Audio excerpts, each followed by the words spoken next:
하나 짚어보고 그러한 취지가 현실에서는 드러나지 않음을 지적하며 비례대표제 폐지가 필요한 이유를 설명드리겠습니다. 첫째, 비례대표제는 민의를 반영하는 제도로 알려져 있지만 실상은 그렇지 않습니다. 우리나라에서 비례대표제는 국민이 직접 후보를 결정할 수 없고 정당만을 선택할 수 있는 폐쇄형 명부제이기 때문입니다. 후보자를 선택하는 것은 결국 정당이기 때문에 비례대표는 국민보다 정당 지도부의 눈치를 보게 됩니다. 이는 결국 국민의 선택권이 정당 내부의 의사결정에 가려짐을 의미합니다. 둘째, 비례대표 의원은 전국을 대표하는 전문가의 역할을 기대받지만 실상은 그렇지 않습니다. 먼저 비례대표의 대부분은 정치에 막 입문한 초선 의원들이기에 정치적 영향력이 무척 떨어집니다. 또한 이들은 정국보다는 특정 지역과 관련된 활동을 수행하면서 다음 선거에서 지역구 후보로 출마하기 위해 더 노력하는 것으로 나타납니다. 이러한 실태는 비례대표제가 사실상 지역구 공천을 준비하는 정치 입문용 발판이라는 사실을 보여줍니다. 셋째, 비례대표제는 사회적 소수자의 국회 진출을 보장한다고 알려져 있지만 실상은 그렇지 않습니다. 제22대 비례대표의 절반 가까이가 엘리트 전문직 직종입니다. 그럼에 반해 장애인 의원은 3명, 성소수자 2명은 0명에 불과합니다. 결국 비례대표제는 약자를 위한 통로가 아니라 기득권층의 또 다른 진입로로 작용하고 있습니다. 취지가 아무리 좋더라도 스스로 그 취지를 훼손하고 반민주주의적인 부작용만 발생시키는 비례대표제, 이제는 폐지되어야만 합니다. 이상입니다. 찬성측 임명은 종료되었습니다. 다음으로 반대측 교차조사가 있겠습니다. 반대측 교차조사 바로 교차조사로 시작하겠습니다. 만약 어떤 제도의 문제가 제도 자체 본질적인 잘못이 아니라 운용상 국회에 나왔던 헌법에 의해서 발생한 것이라면 그 제도를 완전히 없애는 게 맞습니까? 아니면 제도를 보완하고 개선하는 게 맞습니까? 구체적으로 성을 봐야겠지만 만약에 현실이 정말 크리티컬하다, 현실만이 그 상황에 가반 이상 개입됐다, 그러면은 보완책을 먼저 생각을 해볼 필요는 있겠죠. 네, 알겠습니다. 제도를 보완하고 개선하는 게 더 먼저라고 말씀을 해주셨는데요. 만약 비례대표제도 그렇다면 비례대표제를 폐지하는 게 아니라 보완하고 개선하는 것이 옳다라고 주장하시는 것을 잘 듣습니다. 두 번째로 비례대표제의 취지에 대해서 말씀을 드리자면 사표를 줄이고 유권자의 다양한 정치적 선택이 의석이 반영될 수 있게 하는 이런 취지가 원칙적으로 옳다고 보십니다. 저희는 입론에서 설명드렸듯이 언제나 그 이론적인 취지에서는 정말 그 장점이 존재하나 그 내부에 모순이 존재하기 때문에 결국 이론과 현실 적용 측면에서 둘 다 문제가 있다고 판단합니다. 그럼 원칙적으로 옳다고 보신 거라고 넘어가겠습니다. 만약에 그러면은 그렇지 않다고 하고 운용상 문제라면 위성 정당 여부, 감시 및 처벌, 그리고 공천 과정 투명화, 명부 공개 이런 방법으로 개선할 수 있다는 말씀 아닙니까? 물론 그 관점도 저희가 정말 이성적으로 생각하면 그렇겠죠. 하지만 아까 말씀해 주셨듯이 정치 현실로 인한 문제는 정치 현실로 인한 여러 요소들을 감안해서 그 실현 가능성을 평가해야 될 필요가 있습니다. 그리고 더불어 저희는 언제나 그 원칙상으로도 이론상으로도 내부의 모순이 존재한다고 생각합니다. 반대측 교차조사 종료되었습니다. 다음으로 반대측 임명이 있겠습니다. 반대측 임명 시작하겠습니다. 우리의 사회는 대의민주주의와 다수대표제를 표방함으로써 기본적으로 서로 경쟁하는 후보들 중에 가장 많이 득표한 사람이 당선됩니다. 그러나 우리는 다수의 의견만을 받아들이기보다 사회적 약자를 포함한 소수자의 의견을 들을 필요도 있습니다. 그런데 그를 위한 제도인 비례대표제를 폐지한다는 것은 지금보다도 더욱 사회적 약자의 목소리를 무시하자는 것과 다르지 않습니다. 그렇기에 저희는 단호히 비례대표제 폐지에 반대의 견해를 주장합니다. 우선 비례대표제는 정치적 투명성과 다양성을 보장합니다. 다수대표제 특성상 최다수표자를 뽑지 않는 다수의 표는 사표가 되버리고 맙니다. 그렇다고 할 때 과연 이러한 투표가 대의민주주의 원칙에 맞는지 의문이 들 수밖에 없습니다. 이러한 의문에 대답하는 것이 바로 비례대표제입니다. 그런데 이를 없앤다는 것은 대의를 듣지 않겠다는 것과 다름이 없다라고 생각합니다. 또한 거대 양당제에 대한 보완과 정치 세력의 다양화를 기대할 수 있습니다. 지역구 중심의 선거제만 있다면 거대 양당이 지배구조를 강화할 가능성이 더 커집니다. 이때 비례대표제를 통해 새로운 정치 세력이 진입할 수 있는 통로가 될 수 있음을 알아주셨으면 좋겠습니다. 우리는 더 나은 사회에 살기 위해 모두의 목소리에 반영해 다가가기 위해 비례대표제의 존치는 필수적입니다. 그에 따라 저희는 이의 폐지에 단호히 반대합니다. 이상입니다. 반대측 임명 종료되었습니다. 다음으로 찬성측 교차조사가 있겠습니다. 최근 핵잠수함 이슈가 핫합니다. 사실 우리나라는 참여정부 시절에도 비밀리에 핵잠수함 건조 계획을 진행하려 한 바 있습니다. 그런데 당시 한 기자가 엠바고를 무시하고 핵잠수함 계획을 폭로하여 국가적인 군사기밀 사업이 가출했습니다. 질문 드리겠습니다. 이 대형 군사기밀을 폭로한 해당 기자가 동작구 국회의원으로 나오면 뽑으실 겁니다. 상식적으로 답변해 주십시오. 이 질문은 지금 비례대표제를 폐지한다는 질문. 시간 초과로 넘어가겠습니다. 당연히 투표하지 않는 것이 상식적일 것입니다. 이 사람의 정체는 바로 현 22대 비례대표 국회의원 유용원입니다. 과연 지역구 선거했으면 여러분들 투표했을 겁니까? 절대 불가능할 것입니다. 이것은 정당이 멋대로 인물을 뽑는 비례대표 폐쇄형 공천 하에서만 이뤄질 수 있는 말도 안 되는 현상입니다. 다음입니다. 반대측은 사회적 소수자를 대변할 수 있는 정치인을 뽑을 수 있다는 장점에 대해 동의하십니까? 네, 동의합니다. 네, 알겠습니다. 넘어가겠습니다. 마지막입니다. 공산주의는 생산 수단을 공동 소유하며 필요에 따라 분배하는 평등을 지향하는 사상입니다. 공산주의는 실패한 사상입니까? 때에 따라 혹 실패에 따라고 보기 힘들다고. 예, 아니요로 답변해 주십시오. 상식적으로 하시면 됩니다. 상식적으로 저는 그렇게 말씀드린 겁니다. 공산주의가 때에 따라 다르다라는 답변 알겠습니다. 끝났습니다. 찬성실 교차조사 종료되었습니다. 다음으로 자유토론을 시작하겠습니다. 자유토론은 반대측부터 발언 시작하겠습니다. 일단 찬성씨에게 한 가지 질문드리고 싶은 게 있습니다. 이 비례대표제의 원칙적인 모순이 있다고 말씀하셨어요. 저희가 아는 비례대표의 원칙은 상당히 다른데 모순은 존재할 수가 없는데 이 비례대표의 원칙적인 그 도입 취지는 사표를 줄이고 유권자의 다양한 정치적 선택이 이 국회 의석에 제대로 반영이 될 수 있게 하며 정당 정치를 발전시키고 소수 정당의 의회 진출 기회를 높일 수 있다. 이게 이 비례대표제의 도입 취지거든요. 여기에 도대체 어떤 구조적인 모순점이 발생한다는 것인지. 자, 답변 드리겠습니다. 일단 폐쇄형을 유지한다 하자는데 동의하십니까? 폐쇄형 명부제를 유지한다는데 질문하신 네, 질문했습니다. 뭐 따져 봐야겠지만 폐쇄형이 그렇게 옳다고는 생각 안 합니다. 개방형도 고려는 하고 있습니다. 하나의 입장을 정해주시면 좋겠습니다. 저희는 지금 비례대표제 폐지에 관해서 얘기를 하려고 나온 거지. 저희가 지금 폐쇄형으로 갈까 개방형으로 갈까에 대해서 그 표현하려고 나온 자리가. 비례대표제의 실현 방법에는 개방형과 폐쇄형 두 개밖에 없습니다. 양쪽 모두 다 선택하지 않겠다는 것은 현실에 어떤 제도를 정확하게 적용할지 결정하지 않으면서 그 원칙과 이상에만 기대서 토론하겠다는 것과 다르지 않습니다. 하나 선택해 주세요. 적으로 첨언을 드리자면 이제 비례대표제 현행 대한민국의 비례대표제의 경우 앞서 말씀드린 대로 폐쇄형을 채택하고 있습니다. 국민이 직접 후보를 선택할 수 없는 구조인데요. 이러한 구조가 만약에 이제 이런 현행 제도의 문제점에서 본다면은 그 이론적으로 당연히 문제점이 구출이 됩니다. 왜냐하면 본질적으로 이제 정당이 후보들을 1차적으로 선정을 하기 때문에 이에 따라서 저희는 이제 국민의 이제 감시와 견제가 결국 작동할 수 없고 정당 내부 공천 과정, 그 불투명한 공천 과정으로만 뽑히기 때문에 약간 그 인사 검증 과정이 상당히 부실해진다라는 문제가 이론상으로 먼저 파악이 됩니다. 따라서 저희가 폐쇄형이냐 개방형이냐를 먼저 정해 주셔야 한다고 말씀드립니다. 저희가 이어서 답변 드리겠습니다. 불투명한 공천 과정, 불투명한 공천의 검증 과정이 구조적인 모순점이라고 하셨는데 이 공천 과정에서 생기는 모순점은 이 비례대표 자체의 문제가 아닙니다. 이거는 정당 운영 안에서의 투명하지 못함의 문제인 거지. 저희가 아까 말씀드렸다시피 제도 자체의 도입 취지는 문제가 없습니다. 이걸 운영하는 정당들이 부정하고 부패해서 이런 문제들이 생기는 겁니다. 자, 그러면 공산주의도 그 취지는 평등을 위한 것입니다. 그러면 옳은 사상 아닙니까? 취지가 옳다면 현실에서 적용하는 것을 분리해서 이상만 보겠다고 하는 것은 공산주의가 이상적인 사상이라고 인정하는 것과 동일합니다. 그렇기 때문에 제가 교차조사에서 공산주의가 이상적인 실패하지 않는 사상인지 여쭤본 것입니다. 이상과 현실을 어떻게 분리할 수가 있겠습니까? 현실 정책에 대해서 우리가 따지는 것입니다. 그리고 아까 그 답변에 의하면 결국 이제 아직도 그 폐쇄형 반대측이 말씀하시는 점은 결국 그 폐쇄형 명부 하에 비례대표제를 만약에 시행한다면 우리가 충분히 이론적으로 그 과정에서 인사 검증 과정이 부실함을 미리 예견할 수 있음에도 불구하고 그것을 이론적인 문제점으로 생각하지 않다. 그냥 그것은 비례대표제에 관한 이야기가 아니다라고 하셨는데 현행 제도에 한해서는 이론적으로 맞는 말이라는 것을 저희는 강력하게 주장을 드립니다.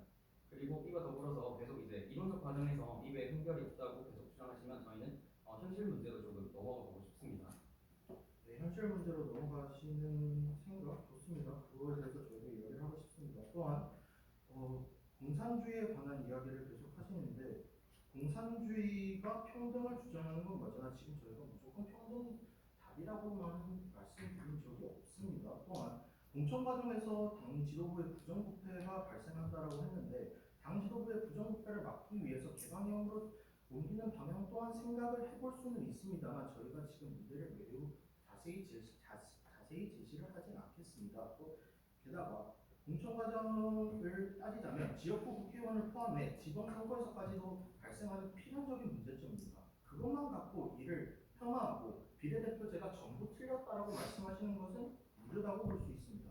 답변 부탁드립니다. 세 가지 논리 답변드리겠습니다. 일단 평등이 중요하다는 논리를 꺼내기 위해서 공산주의를 가져온 것이 아니라 좋은 취지가 있다면 그 제도는 현실에서 어떻게 작동하는지를 고려하지 않고 그 취지만으로 좋은 제도라고 판단할 수 있는지를 여쭌 것이고요. 두 번째로 개방형인지 폐쇄형인지 둘 중 하나를 선택해야 한다는 것은 필연적입니다. 현실에서 그럼 비례대표 제도를 어떻게 적용하겠습니까?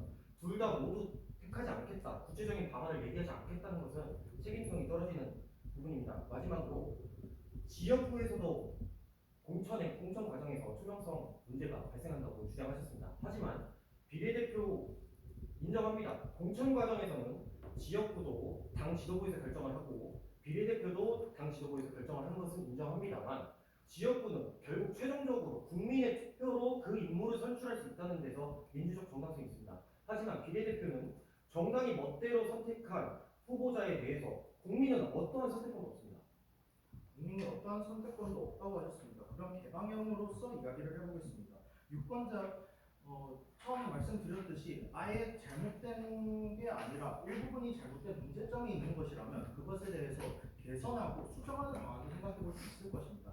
만약 개방형으로 수정한다고 저희가 말씀을 드리겠습니다. 유권자가 각 정당과 개개 후보에 대한 선호 표시를 할 수 있다면 그렇게 되면 공천 과정에서의 지역구 국회의원을 이야기하신 것처럼 그것과 다르지 않을 것으로 예상됩니다. 어떻게 생각하십니까?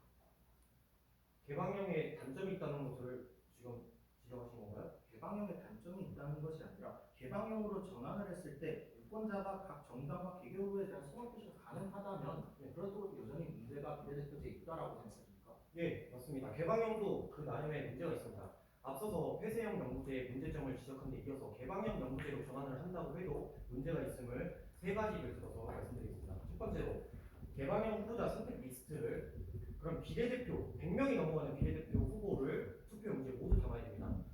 의원 수로는 100명이 넘어가고 투표 용지 길이로는 2m가 넘어갑니다.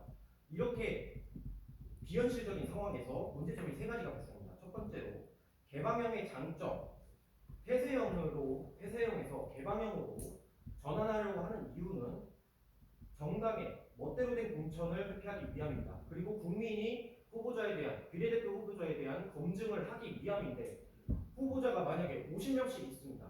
그럼 이 후보자들에 대한 국민의 감시가 검증이 제대로 이루어지겠습니까? 불가능합니다. 두 번째로 개방형으로 전환하기 위해서는 공직선거법을 개정해야 됩니다. 개정은 누가 합니까? 답변해 주십시오. 국회의원이 하겠죠. 국회의원이 하죠. 정치인이 합니다. 다시 말해 개방형으로 전환을 한다는 것은 정당 지도부의 영향력을 스스로 내려놓고 국민에게 위임을 한다는 것인데 그것을 정치인에게 자기 권력을 제한하는 것을 기대하는 것은 비현실적인 목표입니다.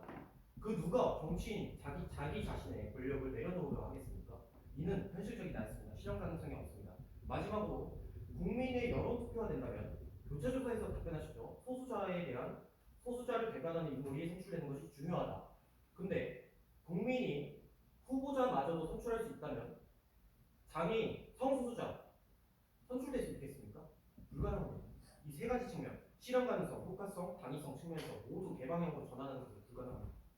바로 답변드리겠습니다. 일단 한 가지 반문하고 싶은 게 그럼 국회의원이 더 위에 있다는 말씀이십니까? 국회의원들도 국회의원 나름의 자기들의 견제를 위해서 여러 가지 법들을 제정하고 있습니다. 두 번째로 사회적 소수자가 그렇게 그 개방형으로 전환이 되면 사회적 소수자가 절대로 뽑히지 않을 거라고 말씀을 하셨는데 지금 대한민국 사회에 존재하는 사회적 소수자가 얼마나 많은지 아십니까? 뭐 예시를 들어보자면은 뭐 성소수자도 있을 수 있고 뭐 청년, 뭐 장애인 운동가들 뭐 여러 많은 그 사회적 소수자들이 있습니다. 이 사람들을 대변하는 국회의원이 지금까지 나올 수 없었던 이유는 이 사람들을 대변할 수 있는 국회의원이 지역구에서 그 어떠한 연고도 없고 자금력도 없고 그렇기 때문입니다. 이 사람들이 유일하게 국회에 진출할 수 있는 단 한 가지 해법은 비례대표제밖에 없습니다. 문제 정치법 주셨습니다. 첫 번째로 국회의원도 결국에는 민주주의 체제 안에 한 행위자로서 결국 이제 서로 감시와 견제 역할을 신경 쓸 수밖에 없다는 문제로 답변을 주셨는데 이는 정말 이론상이 정말 이상적인 국회의원으로 생각합니다. 왜냐하면 저희가 아까 언급했듯이 사실 실상 이제 이미 기득권을 얻은 정치 권력들은 이제 그 권력을 내려놓으려고 하지 않는 특성을 가지고 있습니다. 대표적인 예시로 2019년에 이제 21대 대선이 진행되기 전 이제 공천 과정을 좀 민주적으로 하자라는 취지에서 여야가 합의해서 그 공천 과정에서 그 각 인물들을 이제 공천하는 그 내부 회의록 같은 거를 공개하고 또한 그 공천 절차를 이제 당원으로 명시하도록 하는 선거법을 이제 개정한 적이 있었습니다. 그러나 불과 21대 대선이 끝난 지 1년 만에 여야는 다시 합의해서 그 민주적인 개정안을 다시 몰백시켰습니다. 아예 선거법에서 빼버렸다는 말입니다. 이를 통해서 먼저 권력을 내려놓기란 참 국회의원 입장에서 쉽지 않다라는 말씀드리고요. 그리고 두 번째도 반문을 드리겠습니다. 소수자 문제 언급해 주셨습니다. 네, 저도 인정합니다. 그 대한민국에는 정말 많은 소수자가 살아가고 있고 그들을 이제 대표하는 것은 국회로서 꼭 필요하다고 생각합니다. 그런데 과연 비례대표제는 이를 충실히 잘 현실에서 수행하고 있을지 그리고 정말 이것밖에 대안이 없을지 비례대표제밖에 소수자 문제를 해결할 수 없는지에 대해서는 의문입니다. 왜냐하면 우선 제가 앞서 인문에서 설명드렸듯이 현재 이제 비례대표 임원 중에서 장애인 임원은 단 3명밖에 없고 성소수자 임원은 0명입니다. 이는 우리가 폐쇄명을 유지함으로써 불투명한 공천 과정을 유지하면서까지 그렇게 소수자 대표성을 얻으려고 노력해 왔는데도 그러한 성격을 내고 있다는 뜻입니다. 그리고 여기에 더해서 한 말씀 더 드리자면 이 외에도 저희는 이제 내부적으로도 이제 단순 다수제 그리고 소선거 구제의 단점을 어느 정도 인정하며 소수자 대표성을 강화하기 위해서 이 지역구 선거 제도 안에서 이제 선거투표제나 다른 탈당제 등의 방안을 논의를 하고 있는데 이제 다음에 말씀드리도록 하겠습니다. 네, 바로 답변드리겠습니다. 지금 현재 비례대표 국회의원 중에 장애인 의원이 3명 있다고 말씀해 주셨는데요. 그럼 제가 역으로 묻겠습니다. 이 장애인 의원 3명이 만약에 비례대표제가 없었으면 국회에 나갈 수라도 있었겠습니까? 답변하겠습니다. 그 점은 인정합니다. 하지만 지금 비례대표에 안 좋은 관례가 존재하고 있습니다. 김예지 의원 아십니까? 네, 알고 있습니다. 국민의힘 장애인 의원입니다. 이 의원은 21대 비례대표로 당선되고 22대에도 당선됐습니다. 그런데 이 정치권의 안 좋은 관례라는 것은 비례대표로 한 번 공천된 사람은 다시 공천을 하지 않는다는 관례입니다. 그래서 김예지 의원, 용해인 의원은 두 차례의 비례대표에 당선되게 되면서 공천받게 되면서 여러 정치인들에게 공격당했습니다. 이 관례를 어겼다는 이유 때문입니다. 우리가 장애인을 위해서 비례대표를 주장하고 있지만 실상 우리 정치계는 장애인이 당선된 데에 대해서 재선되는 데에 대해서 이렇게 많은 비난을 가하고 있다는 것입니다. 이것은 현실적인 문제일까요? 아닙니다. 비례대표 구조적인 문제입니다. 비례대표제에서 정당이 멋대로 공천하는 관습하에서는 이렇게 장애인이 2번 선출되는 데에 대해서 부정적인 입장을 취할 수밖에 없는 것입니다. 이것은 현실의 문제가 아니라 비례대표제 자체가 가지고 있는 내부적 모순이라고 할 수 있겠습니다. 그리고 개방형으로 전환하자고 주장을 하셨는데 현재 폐쇄형 명부제는 장애인, 성소수자, 소수자 등에 유리한 정책입니다. 동의하십니까? 국민의 여론이 반영되지 않으면 다수의 여론이 반영되지 않아야만이 장애인, 성소수자가 선출될 수 있습니다. 그런데 개방형으로 바꾸자고 전제를 하셨는데 성소수자 역시도 중요하다고 주장하고 계십니다. 이는 상충하는 주장이라고 생각하고 있습니다. 네, 바로 논리적 문제로 제가 바로 짚어드리겠습니다. 일단 굉장히 훌륭하게 인식하고 계십니다. 성소수 장애인 의원들도 있고 이런 분들이 원래 관습상 그 2번 이상 그 연달아서 그 비례대표에 공천되지 않는 게 기존의 관례였습니다. 근데 이게 굉장히 지금 지탄을 받고 있는 관례이고 그 관례를 바로 타파한 것이 바로 용해인 의원과 김예지 의원입니다. 이런 사례가 있었던 게 가능한 이유가 바로 비례대표제의 존재입니다. 이렇게 말씀하신다는 건 비례대표제가 굉장히 훌륭한 제도임을 말씀을 하시는 거고요. 두 번째로 네, 여기까지 하겠습니다. 바로 답변드리겠습니다. 이번 21대 국회에서 드디어 2명의 비례대표 임원 2파시 재공천을 비례대표로 받았다라고 해서 비례대표가 정말 훌륭한 제도인가? 정말 눈이 들 수밖에 없습니다. 왜냐하면 저희 비례대표제 국가적으로 굉장히 수십 년간 오랫동안 추진돼 왔습니다. 그런데 이제야 2번 연속 그렇게 이제 당선이 된 것이고요. 더해서 당 내부에서도 2번 연속 공천한 게 맞냐라고 내부적인 비판이 정말 수없이 쏟아졌습니다. 예를 들어서 국민의힘 이철규 의원이 저격성 발언을 SNS에 게시한 바 있습니다. 이상입니다. 바로 답변드리겠습니다. 이제야 2번 연속 공천된 비례대표가 나왔다는 것은 굉장히 칭찬받아야 할 일입니다. 우리나라 원래 선거 제도에는 애초에 국립형 그 비례대표제도 없었습니다. 없었다가 생겼고 그러다가 이 거대한 당이 이것마저 너무 가져가 버리는. 그래서 저희는 지금 연동형 비례대표제까지 도입을 했죠. 이런 상황에서 지금 우리나라 그 선거제도는 굉장히 크게 발전하고 있었습니다. 근데 이 상황에서 비례대표제를 없애버린다? 그럼 지금까지 그 발전된 모든 선거제를 그냥 선거제도를 그냥 다 엎어버리자는 말씀입니다. 저희는 대안을 가졌습니다.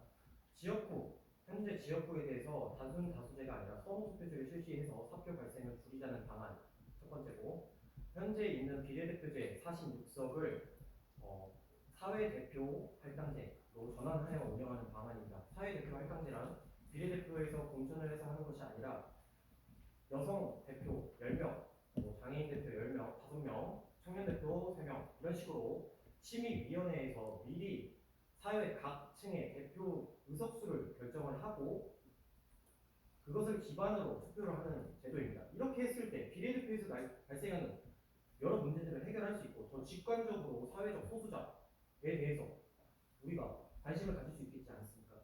네, 그 지역구 선거투표제에 대해서 말씀해 주는데요. 그게 아마 저희가 1학기 때 유승민 전 의원이 우리 학교에 직접 오셔가지고 이 지역구 선거투표제에 관련된 말씀을 해주셨는데, 이 지역구 선거투표제는 미국같이 땅덩어리가 엄청나게 크고 그리고 그 안에 사람도 엄청나게 많을 때가 가능한 일입니다. 우리나라는 서울에 굉장히 많은 사람들이 집중되어 있고 땅덩어리도 그렇게 크지도 않고 사람이 그렇게 많지도 않습니다. 이 안에서 중선거구제, 소선거 그런 선거구제를 도입을 해서 지역 선거투표제를 도입하면 굉장히 현실성 없는 발언이고요. 그리고 아까 말했듯이 여성 대표 10명, 장애인 대표 10명 이런 식으로 한다고 하셨는데 사실상 그거를 그냥 지역구로 확대로 그 전국으로 확대해 놓은 것이 비례대표제입니다.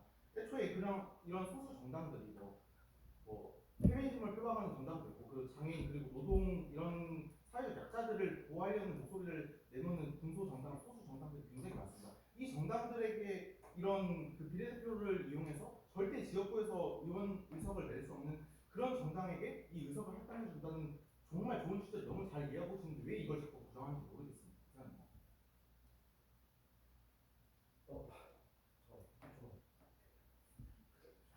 바로 시작하죠. 저희 바로 종료된 바로 시작합니다. 미리 고집드리지 않은 점 좀 죄송합니다. 저희가 토론이 좀 지연되거나 그런 경우가 있을 수 있기 때문에 상대 측의 발언이 종료되면은 바로 타이머가 시작됩니다. 찬성 측 발언 시간 종료되었고 반대 측 연속 발언 시간 2분까지 사용 가능합니다. 네, 바로 시작하겠습니다. 비례대표제는 비례대표제의 비례성은 정당 투표에 따라 의석을 나누기 때문에 투표자의 다양한 의사와 정치적 선택이 의회에 직접적으로 반영될 가능성을 높입니다. 또한 사회적 약자와 전문가 출신의 국회 진입 가능성을 확대하는 것과 더불어 계속해서 비례대표제를 폐지한다라는 말씀을 하셨는데 제도적 안정성과 제도 변화의 부작용을 생각했을 때 대표성과 다양성 측면에서 제도적 후퇴로 인식될 수 있고 정치적 신뢰 저하, 민의 반영률 저하가 가능합니다. 또한 제도를 폐지하는 것 자체가 큰 정치 개혁이자 제도적 충격입니다. 변화 이후 불안정성, 선거제도에 대한 혼란, 유권자와 정당의 적용 비용 등이 발생할 수 있습니다. 네, 그리고 이어서 첨언하겠습니다. 제가 조사에 온 자료에 따르면 18대 총선부터 시작을 해서 지금 22대 총선까지 쭉 해서 제3지대에서 몇 석을 비례대표 가져갔는지 쭉 말씀드리겠습니다. 18대에서 17석, 19대에서 8석, 20대에서 17석, 21대에서 11석, 그리고 22대 총선에서 14석이었고 이제 이후에 단적으로 옮긴 의원까지 포함을 하면 19석입니다. 과연 이 의원들이 비례대표제가 아니었으면 이해하는 의석을 얻었을 수 있을까요? 저는 절대 아니라고 생각합니다. 네, 자유 토론 종료되었습니다. 다음으로 1분간 수기 시간 갖도록 하겠습니다.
사회적 약자를 보호할 수 있는 매우 중요한 제도입니다.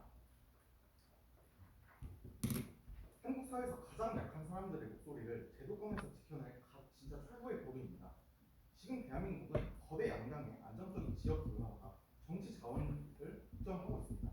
이러한 이 거대 양강 횡포 안에서 노동자, 장애인, 청년, 환경단체, 농업의 전문가 등 이런 수많은 사회적 소수자들이 침묵당하고 있습니다. 우리가 지켜야 하는 것은 이들의 작고 소중한 목소리입니다. 그리고 이번 토론의 진행 과정을 돌아보면서 찬성 측의 논리적 모순점이 있었는데요. 스스로 이제 찬성 측은 스스로 주장하면서 비례대표제가 필요하다는 점을 인정을 하면서도 그런데 이게 제도가 불완전하니 하면서 이런 식으로 이 제도가 불필요하다 이런 논리적 모순을 범하였고요. 그리고 굉장히 자료가 부족했습니다. 도대체 공천 문제가 얼마나 있었는지 어떤 문제로 공천 문제가 발생했는지도 제시를 해주지 않으셨습니다. 그래서 저희가 조사한 바에 따르면은 2010 현직 의원에서 박탈당한 경우 2012년 양정래 의원 이후로 현직에서 국회의원직을 박탈당한 의원은 아직까지 없습니다. 이럴 때 지금 우리나라의 선거제도 그리고 그런 감시, 투명성 강화 이런 제도들이 굉장히 잘 작동하고 있었습니다. 물론 과거에는 아니었습니다. 과거에는 병립형 비례대표제도 없었고 그냥 지역구에서 그냥 제1당 2당이 그냥 딱딱 반반씩 나눠가지는 60대 40 이렇게 나눠가져 버리는 그런 정치 제도 안에서 비례대표제가 생기고 이것도 거대 양당이 다 가져가 버리는 연동형 비례대표제까지 도입을 하면서 우리나라의 소수 정당들이 제가 아까 말씀드렸다시피 이번 총선에서는 19석까지 얻어가는 그런 패거를 또 있습니다. 이런 비례대표제 폐지한다는 건 절대 말이 안 되는 이상입니다. 반대측 최종 발언 준비되었습니다. 다음으로 찬성측 최종 발언 듣겠습니다. 지금까지 토론에서 반대측은 비례대표제의 취지로서 소수자 대표 선출, 사표 최소화로 인한 이익 반영 효과를 언급해 주셨습니다.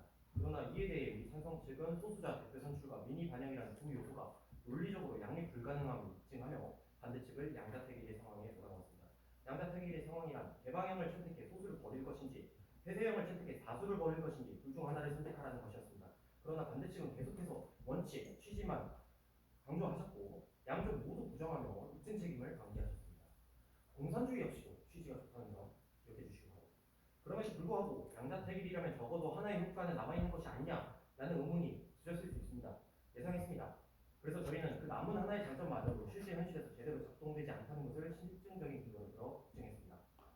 심지어는 비례대표제는 두 번 공천하지 않는다는 악습이 있고 그렇게 용해인 김예직 의원이 재공천된 것에 많은 정치인들이 비판을 했던 사건은 비례대표제의 운용 방식의 문제가 아니라 비례대표제가 가지고 있는 폐쇄형 문제에 해당됩니다.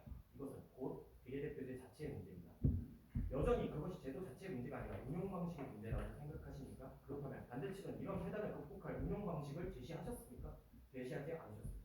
민주적 정당성을 결여하고 정치인의 도덕적 해이를 유발하는 현 제도를 언제까지 제도는 그 자체의 문제가 아니다. 제도 그 자체의 문제가 아니다. 라면서 회피할 것입니다. 좋은 정치 제도는 투명성을 제고하자는 구호나 정치인의 양심에 의존하는 것이 아니라 정치인이 잘할 수밖에 없는 환경을 정치공학적으로 잘 설계한 제도입니다. 하지만 적어도 대한민국의 비례대표제는 그렇지 못했습니다. 따라서 이제는 우리가 조심스럽게 말할 수 있습니다. 비례대표제를 폐지하자. 찬성측 최종 발언 종료되었습니다. 이것으로 2부 토론 종료되었습니다.